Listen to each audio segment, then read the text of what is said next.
Ladies and gentlemen, good day and welcome to the Q2 FY22 earnings conference call of Oil India Limited, hosted by Emkay Global Financial Services. As a reminder, all participant lines will be in the listen-only mode, and there will be an opportunity for you to ask questions after the presentation concludes. Should you need assistance during the conference call, please signal an operator by pressing star, then zero on your touchtone telephone. Please note that this conference is being recorded. I would now like to hand over the conference to Mr. Sabri Hazarika from Emkay Global Financial Services. Thank you and over to you, sir. Yes. Yeah. Good afternoon, everyone. On behalf of MK Global Financial Services, I welcome you all to the Q2 FY22 post-earnings conference call of Oil India Limited. We have Mr. Harish Madhav, Director Finance, Mr. P.K. Goswami, Director Operations, and other senior management of Oil India Limited.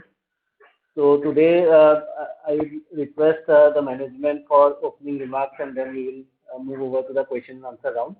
So without any further delay, I hand over now to Mr. Madhav. Over to you, sir. Thank you, Mr. Sabri, for this opportunity for interaction with the investors and analyst community. We have declared our Q2 financial results only yesterday, and the results were emailed and also hosted on our website. I hope everybody have had access to the results and the detailed analysis that we share with the investors. My Director of Operations, who was supposed to be on this conference, he had to suddenly go out for some other meeting. So Mr. Goswami, he is not available. Me and our ED Finance, Mr. Sajay Chaudhary, we are available. I will request Mr. Sajay to kindly proceed with the opening remarks, and then we can straight away go for the question answers. Good afternoon, dear friends.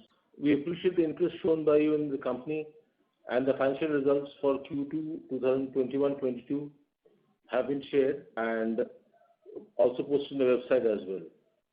I would briefly give some indications about the performance of the company in both in terms of physical and financial. The consolidated turnover of oil for half year ended 30th September 2021 is rupees 13,456 crores, vis-a-vis rupees 9,656 crores for the half year ended last year. The consolidated PBT for the half year ended 30th September 2021 is rupees 3,535 crores, vis-a-vis rupees 1,851 crore for the corresponding period last year. The profit after tax at the group level of the company for the half year ended 30th September 2021 is rupees 2,669 crores, vis-a-vis 1,436 crores for the corresponding period last year. Now coming to the standalone results, and beginning from the production front, the crude oil production for Q2 2021 is 0.760 MMT, vis-a-vis 0.746 MMT for Q2 of 2021, which is increased by 1.78%. Crude oil production for the half year has increased by 0.61%. Natural gas production for Q2 21-22 is 806 MMSCM compared to 638 million standard cubic meters for Q2 of 2021, which is an increase of 26.38%. On a half-yearly basis, the increase is in the range of 15%.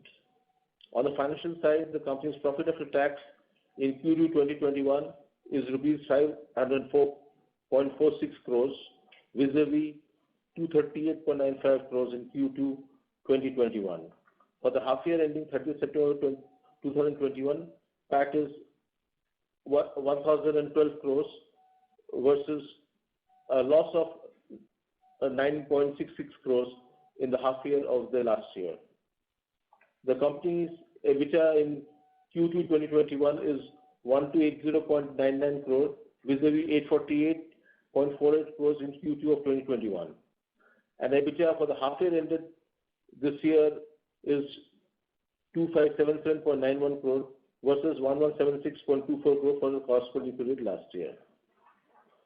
The EPS has increased to rupees 4.65 per share in the second quarter of this year as compared to rupees 2 rupees 20 paisa in the second quarter of the last year. For the half year this year, the EPS is rupees 9.34 per share versus a negative EPS of 0.09 per share for the half year last year. The Board of Oil has recommended an interim dividend of rupees 3.5, that is 3 rupees 50 paise per share for 21-22. The average crude oil price realization for Q2 21-22 is USD $71.35 per barrel, vis-a-vis $42.75 per barrel for Q2 of 2021, which is an increase of almost 67%. The crude oil price realization for the half year ended 30th September 2021 is $69.28 per barrel, vis-a-vis $36.48 per barrel for the half year ended 30th September 2020, which is an increase of almost 90%. The increase in this price has led to increase in turnover by almost 2,500 crores and profitability by in excess of 1,200 crores for the half year ended 30th September 2021. The average natural gas price for the half year ended 30th September 2021 is $1.79 per MMBTU versus $2.3 per MMBTU for the half year ended 30th September 2020, which is decreased by 60 cents per MMBTU. The decrease in price has led to decrease in turnover by 229 crores and profitability by 156 crores for the half year ended 30th September 2021. In the current quarter, oil has taken provision of write-off against wells to the tune of 581 crores in the second quarter of this year, compared to 8.3 crores in the second quarter of the last year. The financial performance of Numaligarh Refinery. Numaligarh Refinery Limited, our material subsidiary, has also improved its financial performance in the current quarter.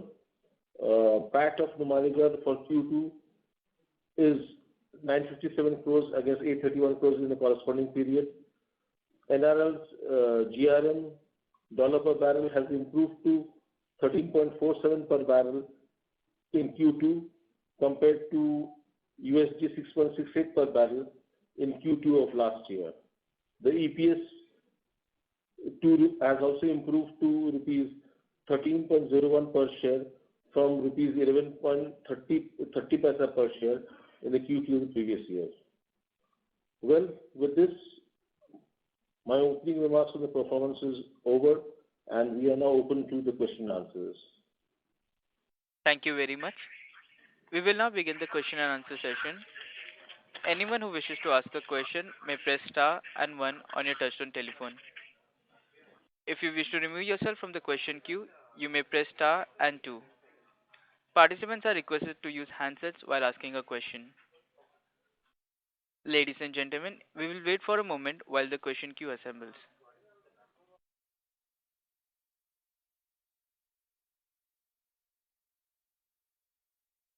The first question from the line of Sonal Sen from Centrum Broking. Please go ahead.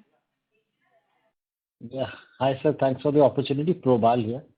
I had two questions. One was, I think you just mentioned that there was additional provision for write-offs in this quarter, and the exploration write-off number is also slightly higher on a QOQ level. Can you tell us which wells this pertains to, or is there anything exceptional or any one-time large write-off has been taken on any exploration asset?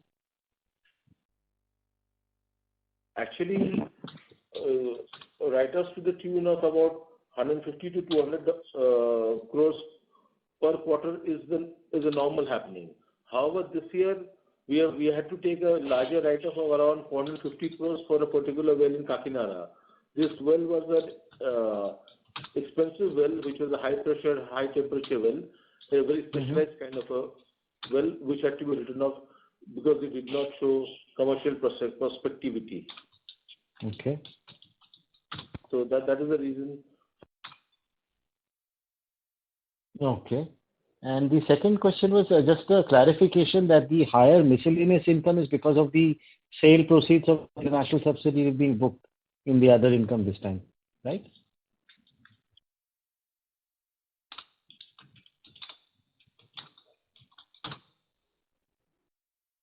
Hello, am I audible? Yes. Ladies and gentlemen, the line for the management is disconnected. Please hold while we reconnect them.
Ladies and gentlemen, thank you for being on hold.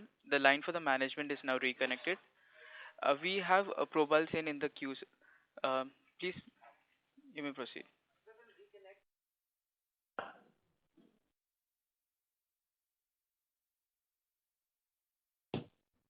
Hello, Hello.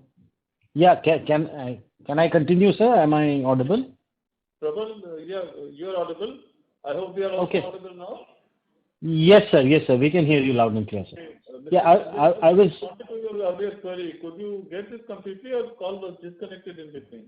Sir, actually, I was just asking my second question about the miscellaneous income being higher. So, Okay. so just wanted to clarify that that is because of the booking of that international subsidiary sale, correct? In this? No. Okay. This is basically the accounting of the dividends that we have received from Indian Oil Corporation, and BPPL also first dividend they have declared this time.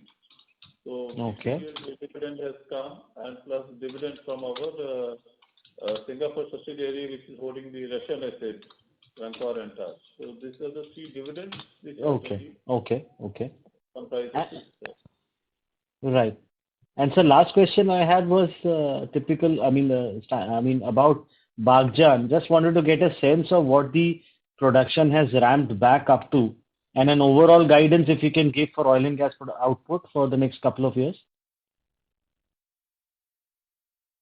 Production, I think we are back to the normal level of production. As that particular well, of course, it has been killed, but there Yeah. are other wells in the area, and we have drilled a new well in Baghjan also, which is on production. So, Okay. the production levels of around 3.1 MMT this year we are expecting to finish by the end. Okay. And sir, overall for our company, any guidance you would like to have it for 22 and for FY 23?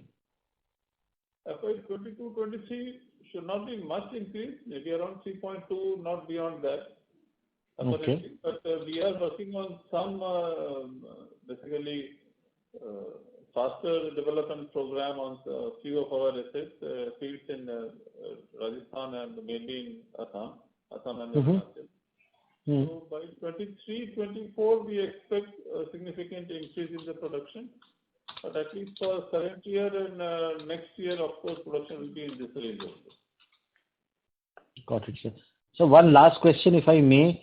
What is the reason for the sharp drop in the average gas realization in this year? Gas realization. You said that H1 realization was $1.8 versus 2.3 last year. That's the normal gas price formula-led drop. Yes, absolutely. Okay. Fair enough, sir. Thank you so much. I'll come back if I have any questions. Thank you. The next question from the line of Ankur Sharma from HDFC Standard Life Insurance. Please go ahead.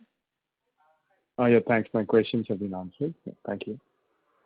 Thank you. The next question from the line of Vidyakar Ginde from ICICI Securities. Please go ahead. Yeah, thank you. So my question again was related to this provision. So if you look at the last 10 quarters, I think there are 4 quarters in which this exploration-related write-off seems to be on the higher side. And I haven't looked too much behind that. For example, I think FY19, there was no such quarter where the exploration write-off was very big. So has something changed in the last 3 years? And the assets in which, is it the new Nel acreage or what is it? And in these if it's, let's say, Nel, in any of these blocks, have you made any significant discoveries, or are we hopeful of some significant discoveries going forward? Or until now, it's mainly only resulted largely in large exploration write-offs? This is basically exploration write-offs which have the larger numbers what you are talking about. It's basically with respect to the blocks in Mizoram and the KG Basin. Now, these 2 blocks, all the wells were very high cost wells. Mizoram, because of the area and the accessibility issues, the cost was high. In KG Basin, because out of the 5 wells, 3 wells were high pressure, high temperature. The cost for each well was around 350 crores to 450 crores of each well. Very high cost well. Now, all these wells were under different testing regime, and finally, as and when after each testing, as and when the well was found not to be commercially viable, the provision was made or the well was written off. So accordingly, this has happened. So this is the last well in the KG Basin block, 5th well, which was under extended production testing. And after detailed testing, finally, though there was a discovery in out of the 5, 2 or 3 of the wells, there were discoveries, but they were not commercially viable. So that's why we have provided for all these wells. So can we say that we are now done with big exploration write-offs in KG are unlikely? What about Mizoram? KG and Mizoram, all the wells which have been drilled, they have been finally found, you can say, commercially not viable or dry, and all provisions have been made in respect of all the wells. So this phase may be over, it may be behind, so we are unlikely to have such high exploration costs going forward, or so we are not such big write-offs in next few quarters unless we start drilling under the OOLC, which is at 1.5 years from now. But the normal write-offs, since we are continuing drilling operations, this exploratory drilling, etc., goes on in the main operating areas, nominative blocks, etc. So the normal write-offs under 150 crores per quarter, that will keep coming. Okay. Thanks. My second question is on the Numaligarh. So in case of Numaligarh refinery, what is the since now from if you could you've given us the GRM which appears to be the core the one excluding the excise duty benefit. So is it possible to share the GRM with excise benefit or the amount of the excise benefit, if possible?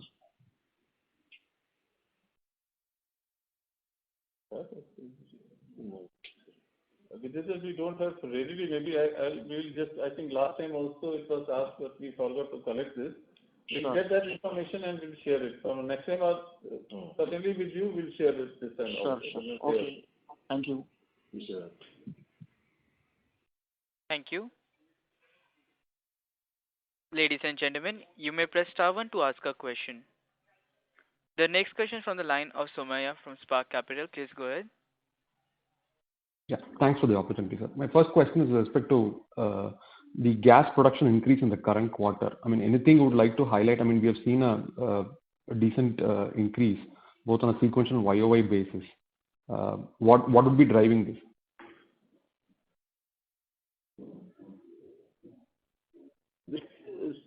it's been an endeavor to consistently try and increase our oil and gas production. And starting with gas production, due to the concentrated efforts that have been put for production enhancement, and we have entered into various kinds of new technologies for the latest technologies we brought in so that the production increases. As a result of this enhanced the level of activities for increase the production, in the gas front, it has yielded results, and that has led to the higher gas production. And one more reason, if you compare with the last year, sequentially as of last year, basically significant increase is coming from last year, because last year, as you recollect, because of the COVID, the consuming industries, they were all closed for a longer period, fairly long period. So that's why the gas production had to be cut down last year, except the small tea gardens, etc., which were supplied, but all this fertilizer plants, everything was shut down. So because of that, the volumes were low last year. This year, everything has started, so that naturally the production and sales volumes have picked up. Got it, sir. Is there any new well addition during the quarter which also kind of helped production ramp up? Yes, certainly there will be few number of wells which have been added, regularly being added. So drilling is already... No, from more from a run rate standpoint, sir. I mean, is it like relatively more number of wells were added during the quarter?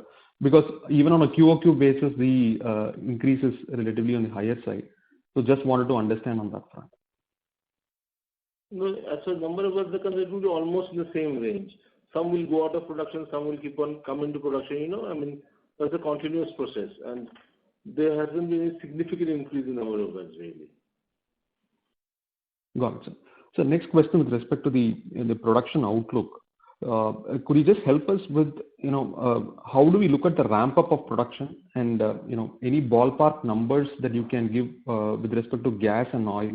I remember that you used to give these numbers, but can you just any updates to that, or how do you see things ramping up over 23, 24, both in terms of gas and oil? See, as far as gas you are talking about, by 23, 24, we should be, what we are intending, that we should be able to increase our production to say around 3.2, 3.25 BCM in next 2 years' time. Okay. Hello? Got it, sir. You got it, sir. So this is in FY21, this number is 2.65. FY21, we possibly What? around 2. FY21 was very low, 2.8 something.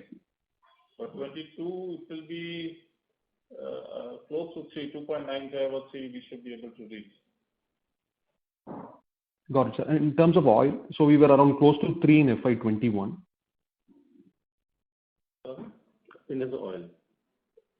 In respect of oil, I just mentioned something back also in response to earlier question, around 3.1 we should be able to achieve. Anywhere between 3 and 3.1 we should be able to achieve. Got it, sir. Sir, and one question with respect to your capex outlook, both on a standalone basis and anything that you need to spend on the NRL part also. Standalone, excluding NRL, all other investments and regular capex is around 4,200 crore planned for the next year. This year it is 4,100, next year it is 4,200. And NRL refinery capacity expansion investments certainly will be coming, about 3,000 crores we have to invest. But that will come only in 23, 24 and 24, 25, last 2 years of the refinery expansion project, because initially the loan drawdown and the internal resources of the NRL will be used. Got it. One final question, sir. So with respect to your debt breakup, the the difference between console and standalone, so that entirely pertains to NRL, or you also have other subs debt? I mean, if you can give that breakup between standalone console debt, it should be helpful. Standalone and console debt, the difference is not on account of NRL. NRL, as of date, there is no debt. But the difference will be on account of $500 million loan that is there in our Singapore subsidiary, Oil India International Pte Limited, to which we hold our return investments. That is the only one. Got it, sir. Helpful. Thank you, sir. Thank you. The next question from the line of Rakesh Setia from HDFC AMC. Please go ahead. Hi. Thank you for this opportunity. Hi, Harish sir. So I wanted to understand this provision and the exploration cost a little better. So if I see this quarter, about 468 crores was in provision and another 127 crore in exploration.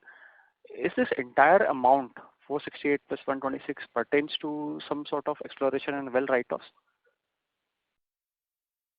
Yeah, this 460 crores pertains to a provision for well write-off, which is when we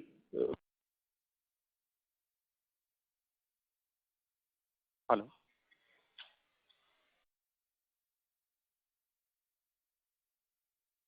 Hello?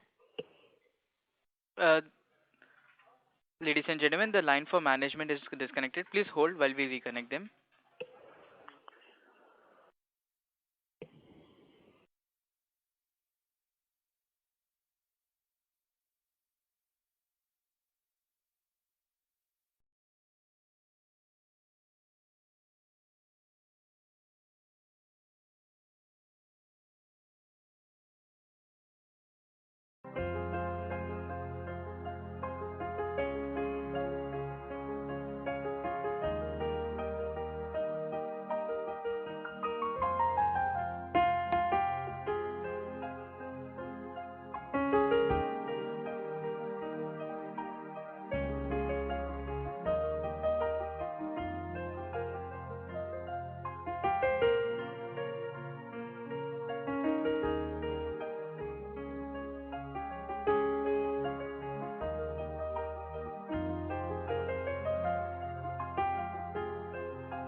Ladies and gentlemen, thank you for being on hold. The line from the management is now reconnected.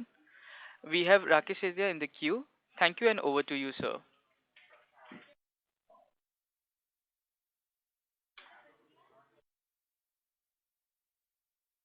Cost a little better. So I see two classification. One is provision for 468 crores and then exploration cost write-off. Uh, I mean, if you can help us understand, why two separate headings and if all of this amount pertains to well which you have drilled in the past? Yeah, yeah.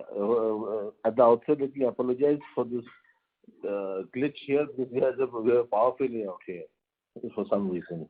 Anyways, now coming to your question, actually, you see, we do this when we see that internally we assess that a particular well has got no further commercial use, then we take a provision against it because it doesn't make proper accounting, or rather, I should say, it does not make conservative accounting by carrying it as a work in progress once we have decided internally that it is unlikely to yield any commercial value. That is the stage when we take a provision against the well. However, most of these wells are under NELP and these wells are under OLP. Now, in this situation, what's going to happen is that you can actually write off the well from your books. That is, strike it off from your books only after all the formalities have been completed and the well has been relinquished. So, the first, when we take a provision, normally it's a two-stage. You take the provision first when you internally feel that it's not going to accrue any commercial value, and then subsequently, after the formalities are over, you write it off. However, in some cases where we are drilling a well in the nominated blocks, that's the earlier blocks that we had before the NELP regime, in those blocks, those blocks don't have to go through this long process because no other outside party is involved, and the formal writing of a well and internally deciding it is commercially not viable is the same step. Once we internally decide it's not commercially viable, we simply write it off. So we don't follow this two-step system. Now, coming to the amounts that you mentioned, we have shown provision as for 54 crores. That is because it is in a NELP block. And being in NELP block, it will follow the two stages. First, we'll come to provision. Then subsequently, when all the formalities of DGH are over, it will be written off. Of course, when it will be written off, there will be no hit on the profit because the hit on the profit is already been taken during the course of taking the provision. It will merely move from provision to write-off. That's all. However, Understood. for the other well, for 26 crores that you talked about, this is a well in Assam. This is going to the one stage, like I explained to you. This is a single stage write-off. That means internally decided it's no commercial value and it's been written off. Have I been able to explain? I don't know. So that was helpful. So when I look at your balance sheet, there is a exploration and evaluation assets worth about 1,076 crores as on September 21. Yes.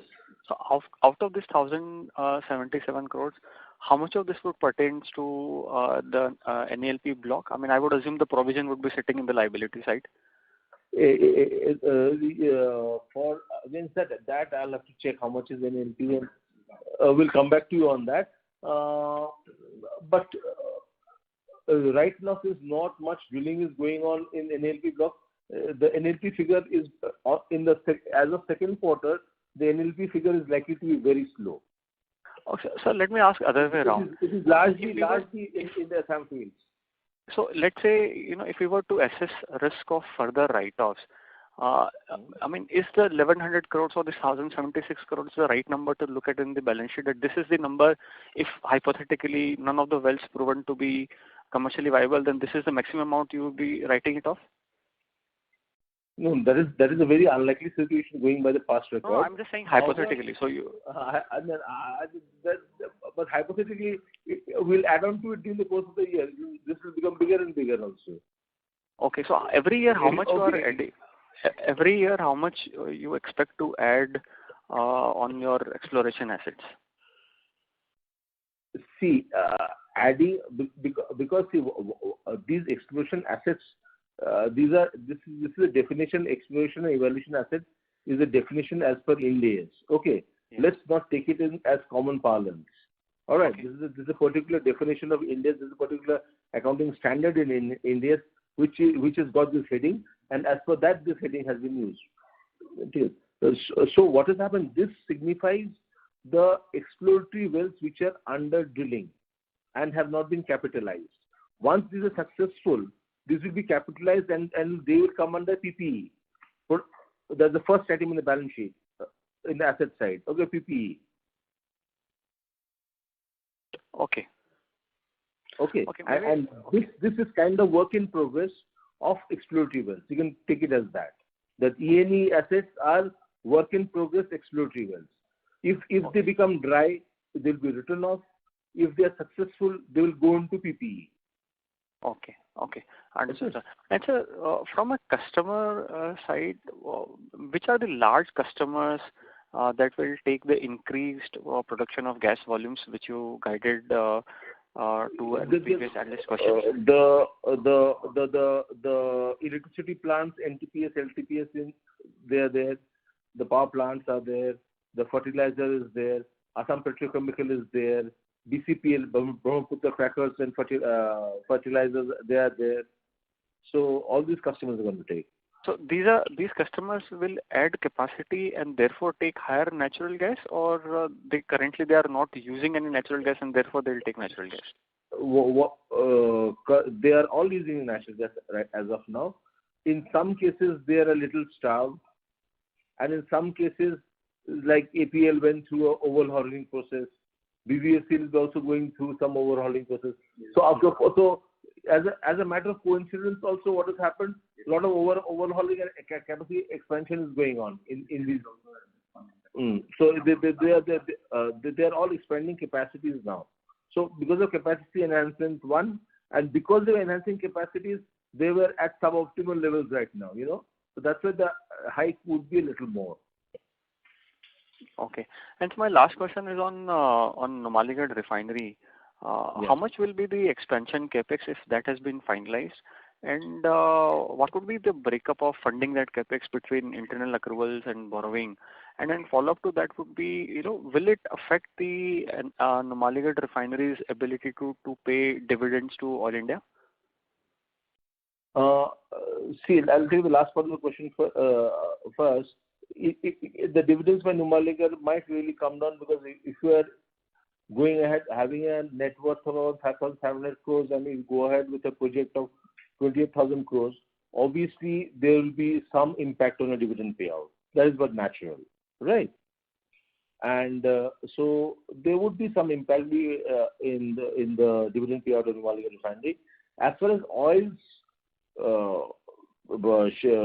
share of capital is concerned, it will be to the tune of 3,000 crores odd, and that will be payable around 23-24 at the end part of the project. Okay, so this is additional 3,000 crores Oil India will infuse into Numaligarh in. Right. Okay. And of the 28,000 crores of capex you explained, how much would be the borrowings? Will it be 2/3, 1/3, the usual borrowing mix? 70% will be borrowing. If I remember correctly, 70% will be borrowing. Understood, sir. Thank you very much for all the answers. Thank you. The next question from the line of Abhijit Bora from Sharekhan. Please go ahead. Yes, sir. Only one question. Can I get the break-even price for both gas and oil? Break-even price of oil is around $27, $28. And for gas? For gas, we are at a loss now. So it works out around $2. Sorry? Around $2 per MMBTU. Okay. Thank you, sir. Thank you. The next question is from the line of Yogesh Patil from Reliance Securities. Please go ahead. Thanks for taking my question, sir. The question is related to your 4% stakes in Mozambique Basin. So the plans of gas production from this basin has been further extended to FY 25-26 as per your presentation. So what is the current status of this basin, and how much capex is committed from Oil India side in next 2 years for this block? So, sir, my question is from the perspective of current higher LNG prices, and which can be a booster for existing investors of this block to ramp up the operations so that we can see early operations and gas output from this block. So can you throw some lights on the Mozambique basin current status and your capex plans for the next 2 years for this block? Actually, the Mozambique basin, Mozambique, what has happened is that right now it is under force majeure because there's been some terrorist activities out there, and the project is under force majeure last few months, and maybe another few months it might be under force majeure. However, the situation is improving. There's an intervention at the ministerial level from India and as well as from other operators. So there's a government-to-government talks which is going on, and we expect the situation to improve. So because of this, the project would be delayed by say another year, obviously because of this force majeure situation which has happened right now. Okay. And my second question is related to again a gas production, domestic gas production ramp up. So as you said, the gas production will be close to 3.3 BCM in FY 23-24. So this additional gas production you will be able to sell at market price. Is this a right understanding? No, not at the market. Most of it is going to come from nominated blocks, right? Largely coming, so we won't get a market price. So if something comes from our NLP blocks, obviously we'll be able to sell at market price, but not all of it. So a small part of it, yes, maybe, but not all of it. So could you give us a ballpark number? How much would be a nominated block additional production, and how much would be NELP or market price gas? Very small. NELP, as per the current plans, I mean, see, it's a dynamic situation, okay? But as per the current scenario, nothing more than 10%, and maybe in 5%. You know, I mean, I'm just giving a ballpark figure. Nothing more than 10%. Okay, thanks a lot, sir, and have a nice day. Thank you so much. Thank you. Ladies and gentlemen, you may press star 1 to ask a question. The next question from the line of Nitin Tiwari from Yes Securities. Please go ahead. Good evening, sir. Thanks for the opportunity. My first question is related to the oil production you spoke about, where you indicate that in the coming years the production would go up to about 3 to 3.1 million tons. So what is the basis of that increase in production? Because for the past couple of years you've been seeing a decline in the production levels. So where is the incremental production going to come from? If you can just throw some light on that. The incremental production of gas is we are expecting to come from some focused areas that we have identified within our existing fields, and due to some enhanced recovery methods that we plan to use, and in those focused fields, it will come from our existing fields, and we're not looking at new fields to enhance the ramp of the production at this stage. Basically, it's like you're talking about IOR and EOR activity in the existing fields. IOR activities and lesser explored part of our fields in nominated blocks. Understood. And so my second question is, sorry. More extensive exploration in some of the areas, you know, that would be also be a focal area. Sure, sir. And so my second question is related to Numaligarh refinery. So in case of Numaligarh, post BPCL's exit, how are the product offtake agreements tied up? I mean, like, you know, are there tie-ups with the oil marketing companies for the current production and then for the ramp up also subsequently, that all the product would be off-taken? Yes. There is an arrangement with them with BPCL for the next 15 years, I guess. So for these marketing conditions to continue. Understood. So even for the increased production that is going to come after expansion, that also BPCL will offtake. Yes. And On the related note only, sir, that like with the hypothetical question that now people are incrementally talking about renewable energy and reduced reliance on oil and oil products. So in that light, how do you see the Numaligarh capex adding up? Because it's not a coastal refinery, it's remotely in the hinterland, and it's a substantial capex which is going to happen for expansion of the capacity. So how do you see this scenario adding up if the demand moderates going ahead and then eventually the refinery has to export? So in fact, Numaligarh is going ahead with the project for ethanol plant 1G. Okay, so they're going ahead with 1G ethanol plant right now, and that is as far as Numaligarh is concerned. And secondly, as far as All India is concerned, we are seriously exploring the prospects of green hydrogen. So from the All India's perspective, it's looking into the green hydrogen scope of things, and from Numaligarh, they are looking into ethanol plant. Right, so that's I mean that's on the side that Numaligarh is looking at an ethanol plant, but I'm talking more from the perspective of that how much of a value do you see in terms of adding capacity at Numaligarh as a substantial investment of 28,000 crores. And given it's not a coastal refinery, eventually the logistics would turn out to be less sort of competitive for this refinery if it has to export out of the area. If that's what I'm trying to get at. If the demand over there, gets curtailed. I understand what you're saying.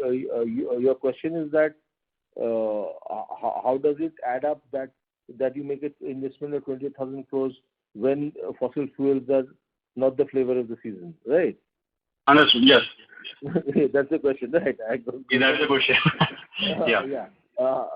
The point is that, see, whether we like it or not, whether it be the flavor of season or not, we can't do without fossil fuel in the near foreseeable future, right? So whatever happens is going to not happen before 20-25 years.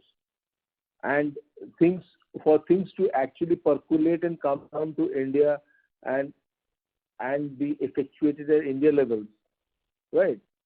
Mm-hmm. Even if and see, let's look at it practically. There is no substitute of fossil fuel for ATF, right? Right. As of now, there's nothing at all. So there are a lot of areas where no work has been done for substitution of fossil fuels, right? So right. So we don't think we are still reached a stage where we can write off the fossil fuel, the future of the fossil fuel straight away. So there is the future. Yes, maybe there might be dips here and there, but then we think we will live with it. Understood. Thank you so much for taking my question. Thank you. The next question from the line of Kirtan Mehta from Bank of Baroda Capital. Please go ahead. Thank you, sir, for giving this opportunity. Could you run us through the status of the capital projects under execution? Capital projects under execution. Now there are no major projects really. What are the major projects right now? Only major project right now under execution is the reverse pumping project from Bongaigaon to Guwahati. That is under construction. Other than that, there is nothing major really project right now really. Of course, we have a lot of things are in the pipeline, the planning stage, but there is no other capex right now for major projects. Otherwise, the ongoing capex that happens due to drilling wells and other activities, of course, that is ongoing. But if you look at a major project like an STF or a Macomo CS, project of that level, say in the range of 500, 600, 700 crores or more, nothing like that is in the offing right now, excepting the reverse pumping revamping from Bongaigaon to Guwahati. Right. So, what is the exploration budget for the next 2 years? The exploration budget for the next 2 years will be in the range of around 2,500 to 3,000 crores. And how many wells how it would be split between the wells and the G&G expenses? Survey would be in the range of 600 crores or so. In the range of 600 crores or so, and rest will be for drilling purposes. Right, sir. And one more question on the phasing of the capex for NRL refinery. Could you also indicate from the NRL side how the phasing would work out? I don't have the exact phasing right now readily available with me. Let me just have a look. Okay. We'll just share this with you. Somehow I just missed out the exact phasing. Okay. We'll just share this with you. Sir. All right. Thank you. No problem. Thank you. The next question from the line of Avdut Sabnis from InCred Capital. Please go ahead. I just wanted to seek a clarification. My understanding was this whole NRL expansion also included a pipeline that has to be built from to Bangladesh, Siliguri to Paradatpur, which will be largely funded through a government grant. Is my understanding correct? Majority is government grant. For the Bangladesh part, major part is government grant for that. The point is not for Bangladesh plant. The point was that isn't that the sort of main evacuation plan for the expanded refinery, taking the product to Bangladesh? Sorry. Isn't the main part of the question? I mean, I'm trying to understand. The question was asked earlier in terms of where the expanded product will go in terms of the refinery expansion. Isn't the main part an export to Bangladesh as part through the pipeline route? Yeah, some part yes, but not the major part. Is there anything finalized in terms of agreements with Bangladesh in terms of product offtake? No, nothing is really finalized, but talks are underway. Some products are already being exported to Bangladesh through the roadways as we speak. So, but nothing long term as to the total offtake has been finalized as of now.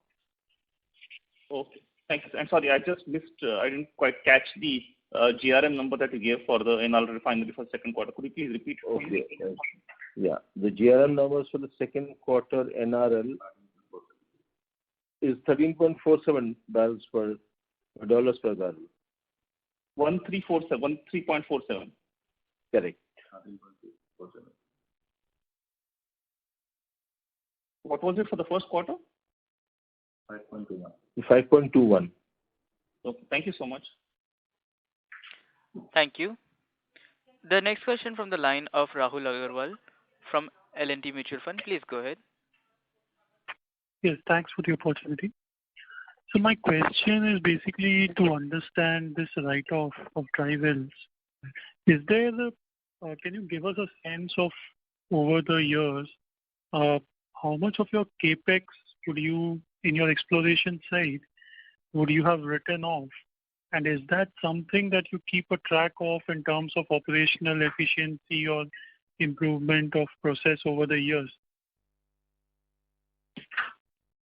See, as far as write-off of dry wells is concerned, this we are talking of a well which has not yielded any production. Okay, and there will be another kind of dry well that has lived its life and has dried up. All right.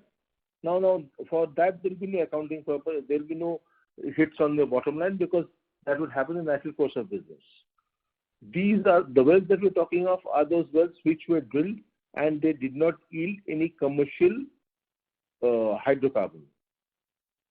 And in exploration business, drilling of dry wells is a part and parcel of the business itself, right? And it's dry wells during exploration is common world over, even with the biggest players in the game. So that's a part of the business, and that's the way life is. So, sir, I understand that. And what I'm asking is that there would be a certain percentage of what you're spending that you're taking a write-off of. So is there any metric that you keep track of that, or there's nothing else? See, for maintaining a conservative books of accounts, as soon as I internally decide that this is not commercially viable, my auditors will not permit me to carry it in my books, and I have to write it off immediately. So I cannot plan a write-off per se. The write-off would happen when it happens, and I would have to account for it as it happens. So I would not be able to maintain the metrics and kind of, even it out. I cannot even it out. I'll have to do as it comes. Okay. And just last question is, so this quarter, how much of past provisions would have got adjusted? Past provision, none actually, because the provision we have taken is 454 crores, the new provision, and the write-off we did of 1.6 crores did not have a provision. So the past provision have not really been adjusted in this quarter. Okay. That's all from my side, sir. Thank you and all the best. Thank you so much. Thank you. Thank you. The next question from the line of Vikas Jain from CLSA. Please go ahead. Thanks. I just wanted to check what's been the seismic cost for this quarter? Survey cost for this quarter? Yes. Just 1 second.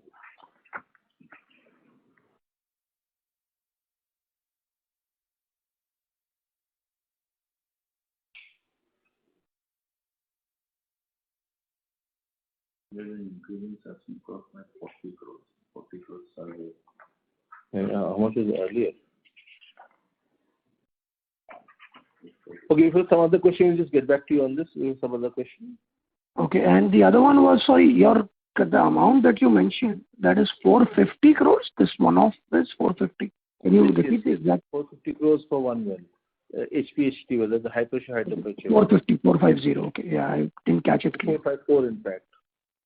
Okay. That's it. Thank you so much. Thank you. The next question from the line of Saket Kapoor from Kapoor Company. Please go ahead. Namaskar, sir, and thank you for the opportunity. Sir, as has been the case with this write-off, how does the provisions works with the income tax department in terms of tax calculation on the income when the write-offs are being made into money? What is the rule for the same? We are taking provisions on the basis of the wealth not performing. So how does the taxation part play, sir? Actually, what happens is that for the purpose of income tax, write-offs and these provisions are straight away not allowed as a deductible expenditure. Didn't get you, sir. But as far as the subsidiary oil companies are concerned, we have got a separate provision under Section 42 under the Income Tax Act, and as per which the expenditures as and when are incurred gets covered under the 42 agreement, and as per the provisions of the 42 agreement, we claim the expenditure as deduction in some cases in the year in which the expenditure is incurred, in certain cases over a period of 3 years.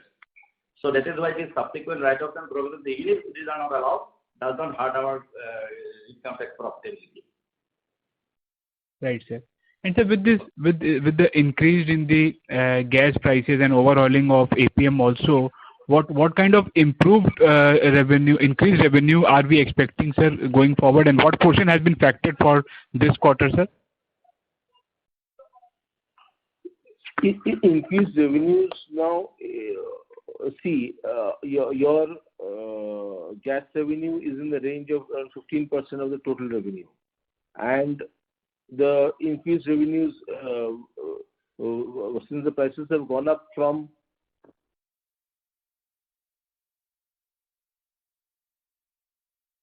1.79 going up to 2.9. That difference for 15% of the revenue would be the enhancement, because in the revenue mix, gas is around 15% or so. And what have been the crude realization for this quarter and the first half? Around $72. $72. Right. And so lastly, sir, on the CapEx part, you mentioned 2,500 to 3,000 crore for this current year, sir? Sorry, please come again. For the CapEx part, the amount to be spent would be 2,500 to 3,000 crore? For the exploration, seismic, exploratory wells and development wells. There is exploration and activities. And how much have we spent on the same for the first half? Around half of it has been spent. Okay. And sir, for the hydrogen part, the green hydrogen part, sir, what is the thought process of the management, and what are the inroads we are making currently? If you could throw some more light on the same. Actually, it's still in the drawing board stage, you know. So we're just exploring the options, and we have not really even zoomed in on what kind of green hydrogen we want to use. So we're just weighing the options, because there are certain options available. So the technical team is looking into the options. So once we have something concrete to discuss about, we'll definitely share that with you. Okay. And what have been our investment in the renewable segment, sir? Mr. Kapoor, may we request that you return to the question queue please. for follow-up question? Thank you. I will do that. Thank you. The next question from the line of Somaya V from Spark Capital. Please go ahead. Thanks for the opportunity. So just one clarification with respect to the break-even numbers that you mentioned. So what are the cost heads that is getting accounted when we mention this break-even number, sir? That break-even number is includes the raising cost and includes the DDA. It includes absorbed costs, and it includes the levies. It does not include development cost. That is without development cost. Okay? Got it. It includes raising cost, DDA, got it right? Raising cost, DDA, absorbed cost, and levies. Got it. Thank you.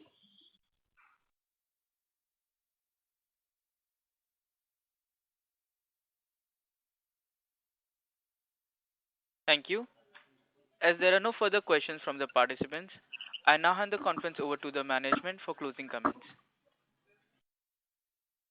Okay, this was very interesting and very encouraging, I must say, because the questions were, the participation was very encouraging, and the questions that were asked were very incisive, and we found the participation also very involved in the whole process. I must take the opportunity to thank everybody who has participated in this Q&A session, and a special thanks to Mr. Hazarika and Emkay Global Financial Services for arranging this call. Thank you. Thank you. On behalf of Emkay Global Financial Services, that concludes this conference. Thank you for joining us, and you may now disconnect your lines.